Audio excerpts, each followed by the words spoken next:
खैरियत तो है, आप सबके सब गुस्से में क्यों हैं? मत पूछो बेटी, बहुत कुछ हो गया है। अब क्या हो गया? यहाँ 2 घंटे के लिए छोड़ दो तो कयामत आ जाती है। बताइए ना मुझे। बारान साहब को गोली मारने वाला आदमी भाग गया है।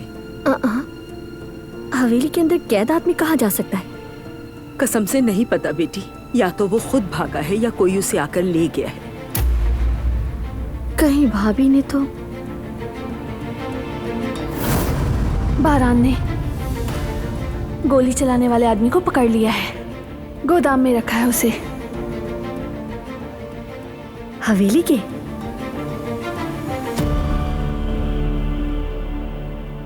सबीहा चाहती है मैं उस आदमी को फरार करवा दूं। गुल, क्या हुआ बेटी? कहाँ खो गई? हाँ नहीं अम्मी, वो मैं बस ऐसे ही कुछ सोच रही थी।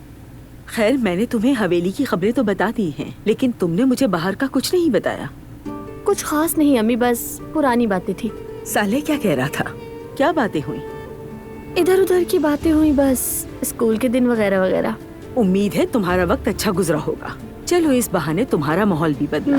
काफी अच्छा वक्त गुजरा, बहुत मजा आया। वैसे भी इंसान को पुरानी बातें याद कर लेना चाहिए, अच्छा लगता है। फरात, खैरियत तो है बेटा? तुम यहाँ ऐसे खड़े क्या कर रहे हो? कुछ नहीं दादी जान, बस अंदर जा रहा था तो दिखा माँ बेटी बातें कर रही हैं, तो इसलिए सोचा कि उन्हें तंग ना करूं। ऐसे चाय चाहिए थी। चलो आओ मेरे साथ, चलो बेटा चलो।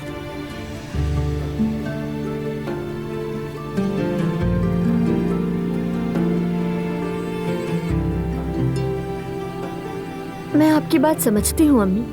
अब आप चाहती हैं कि मैं अपना घर बसाऊं और खुश रहूं। आपकी बात जायज है, लेकिन मैं ऐसे शख्स से शादी नहीं कर सकती जिससे मैं मोहब्बत नहीं करती। वैसे भी मैं किसी और को कुर्बान क्यों करूं?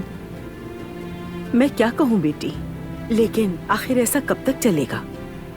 मैं नहीं जानती अम्मी जान, जब वक्त आएगा तो मेरी खुशी भी लौट आएगी। लेकिन देखिए, आपको मेरी फिक्र करने की जरूरत नहीं है। मैं बिल्कुल ठीक हूँ और आपके ख्याल से भी ज्यादा मजबूत हूँ। मेरी प्यारी बेटी,